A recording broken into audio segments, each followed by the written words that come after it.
Hello दोस्तों, आप सभी लोगों को मेरे प्यार भरा नमस्कार। स्वागत है मेरे कथा भक्ति की यूट्यूब चैनल पर। भगवान शिव अपनी पत्नी पार्वती के साथ एक बार घूमते हुए धरती के अमरावती शहर पहुँचे। वहाँ शिव जी का एक बड़ा सा मंदिर राजा ने बनवाया था। शिव पार्वती दोनों को वह मंदिर पसंद आया, इसलिए दोनों वहीं रहने लगे। कुछ दिनों बाद माँ पार्वती ने भोलेनाथ से कहा, प्रभु मुझे चौसर खेलने की इच्छा है। भगवान ने सारा इंतजाम किया और दोनों आराम से चौसर खेलने लगे।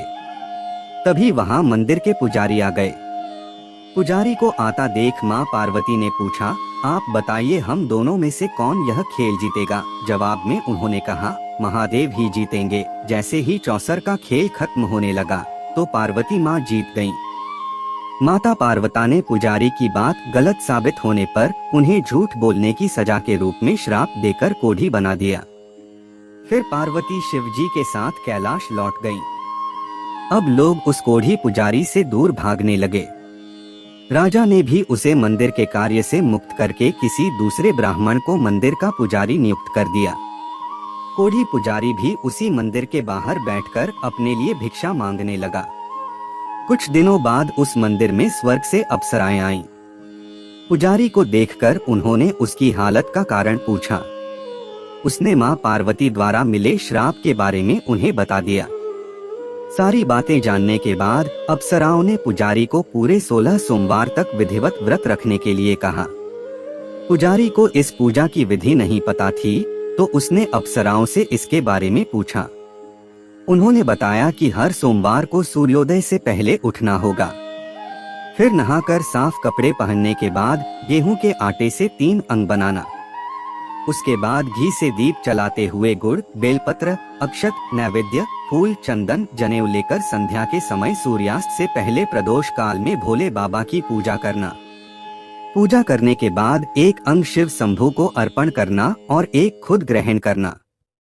उसके बाद बचे हुए अंग को आसपास के लोगों में प्रसाद के रूप से बांट देना। इस तरह पूरे 16 सोमवार करने के बाद 17वें सोमवार को आटा लेकर उसकी बाटी बनाना। फिर उसमें घी के साथ गुड़ डालकर चूरमा तैयार करना। इसका शिव जी को भोग लगाकर इसे आसपास मौजूद सभी लोगों को प्रसाद के रूप में बांट देना। इस तरह से व्रत करने से भगवान शिव तुम पर प्रसन्न होकर कोढ़ की समस्या दूर कर देंगे। ये सारी बातें बताकर सभी अप्सराएं स्वर्ग लौट गईं। उनके लौटने के बाद पुजारी ने हर सोमवार को विधिवत व्रत और पूजन किया। 16 सोमवार पूरे करने के बाद 17वें सोमवार को सबको प्रसाद बांटते ही उसके कोढ़ की समस्या दूर हो गई। पुजारी के ठीक होने पर राजा ने दोबारा उस मंदिर में पूजा पाठ करने का जिम्मा उसे सौंप दिया। होते होते एक दिन दोबारा भोलेनाथ अपनी पत्नी पार्वती जी के साथ उसी मंदिर में पहुँचे। पार्वती जी ने जब देखा कि वो कोढ़ मुक्त हो गए हैं, जो उन्होंने पुजारी से पूछा कि ऐसा कैसे हुआ। जवाब में पंडित ने उन्हें 16 सोमवार व्रत करने की अपनी कथा के बारे में बताया। पुजारी की बात सुनकर माँ पार्वती काफी खुश हुई। उन्होंने भी 16 सोमवार व्रत रखने की ठान ली। इसके लिए माँ पार्वती ने पुजारी से पूरी विधि जानी और अपने नाराज बेटे कार्तिकेय को वापस पाने के लिए नियम से व्रत करने लगी। 17वें सोमवार को जब उन्होंने सबको प्रसाद बांटा तो उसके कुछ दिनों बाद ही कार्तिकेय लौट। उन्होंने माँ पार्वती के पास पहुंचकर पूछा, माता अचानक कुछ हुआ कि मेरा सारा गुस्सा ही खत्म हो गया। क्या आपने कोई उपाय किया था? जवाब में पार्वती जी ने 16 सोमवार के व्रत की कथा सुनाई। यह सुनकर कार्तिकेय को भी 16 सोमवार का व्रत करने का मन हुआ, क्योंकि वो अपने मित्र ब्रह्मदत्त के दूर जाने से दुखी थे। माता पार्वती से 16 सोमवार व्रत की विधि जानकर उन्होंने परदेश गए अपने दोस्त ब्रह्मदत्त की वापसी की मनोकामना के साथ व्रत शुरू किया। पूरे 16 सोमवार व्रत करने और उसके विधि विधान से समापन करने के कुछ ही दिन बाद कार्तिकेय का दोस्त लौट आया। वापस आने के बाद ब्रह्मदत्त ने कार्तिकेय से पूछा, आखिर ऐसा क्या किया तुमने कि मेरा मन बदल गया? मैं बिल्कुल भी वापस आना नहीं चाहता था, लेकिन एकदम तुम्हारा ख्याल आया और मैं लौट आया। कार्तिकेय ने भी अपने दोस्त ब्रह्मदत्त को 16 सोमवार व्रत की महिमा के बारे में बताया। इसके बारे में जानने के बाद ब्रह्मादत्त ने भी व्रत रखना शुरू कर दिया। व्रत खत्म होते ही वह अपने दोस्त कार्तिकेय से विदा लेकर यात्रा पर निकल गया। दूसरे नगर पहुंचते ही ब्रह्मादत्त को पता चला कि राजा हर्षवर्धन ने अपनी बेटी गुंजन के विवाह के लिए स्वयंवर रखा है। राजा की प्रतिज्ञा है कि उनकी हथिनी जिस भी लड़के के गले में माला डालेगी वही उसकी बेटी से विवाह करेगा। उत्सुक होकर ब्राह्मण भी महल पहुंच गए। वहां कई सारे राजकुमार थे। उसी वक्त हथिनी ने अपने सूंड में माला उठाई और ब्रह्मादत्त के गले में डाल दी। राजा ने अपनी प्रतिज्ञा को पूरा करने के लिए ब्राह्मण ब्रह्मादित्य से अपनी बेटी का विवाह करवा दिया। शादी के बाद ब्राह्मण से उसकी पत्नी ने पूछा, आखिर आपने ऐसा कौन सा अच्छा कार्य किया था कि हथिनी ने सबको छोड़कर आपको मेरे लिए चुना। ब्रह्मादत्त ने उसे 16 सोमवार व्रत के बारे में बताया। राजकुमारी ने यह सब जानने के बाद अपने पति से विधि पूछकर व्रत करना शुरू कर दिया। व्रत के समापन के बाद उसे एक सुंदर सा बेटा हुआ जिसका नाम गोपाल रखा गया। गोपाल जब बड़ा हुआ तो उसने अपनी माँ से पूछा, आखिर मैं आपके ही घर पैदा क्यों हुआ? कौन सा शुभ कर्म आपने किया था? गोपाल को उसकी माँ गुंजन ने 16 सोमवार व्रत कथा सुनाई। गोपाल ने भी शिव भगवान की महिमा जानने के बाद बड़े से राज्य को पाने की चाह में 16 सोमवार व्रत रखना शुरू कर दिया। व्रत पूरा होते ही एक दिन पास के ही राजा को गोपाल पसंद आ गया। उन्होंने अपनी बेटी मंगला से उसकी शादी करवा दी। कुछ ही दिनों बाद उस राजा का देहांत हो गया। अब गोपाल ही पूरा राज्य संभालने लगा। गोपाल ने भगवान शिव को धन्यवाद कहते हुए दोबारा 16 सोमवार का व्रत रखा। इसके समापन के दिन उसने अपनी पत्नी से सभी सामग्री पास के शिव मंदिर तक पहुंचने के लिए कहा। मंगला ने खुद जाने के बजाय पूजा की सामग्री कुछ सेवकों के हाथों मंदिर तक पहुंचा दी। उसी दौरान आकाशवाणी हुई, राजन, तुम्हारी पत्नी ने 16 सोमवार व्रत का आदर सम्मान नहीं किया। अब तुम उसे अपने महल से तुरंत निकाल दो वरना तुम्हारा सब कुछ खत्म हो जाएगा। गोपाल ने अपनी पत्नी को अपना आदेश न मानने और भगवान शिव के अनादर के लिए महल से निकाल दिया।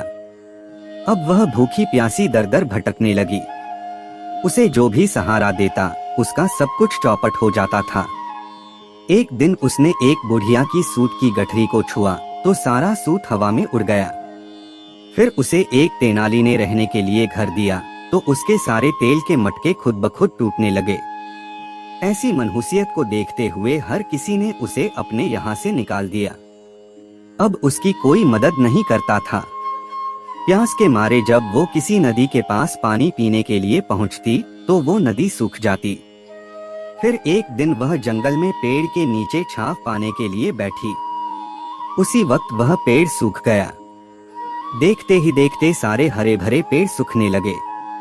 कुछ देर बाद वो एक तालाब में पहुंची।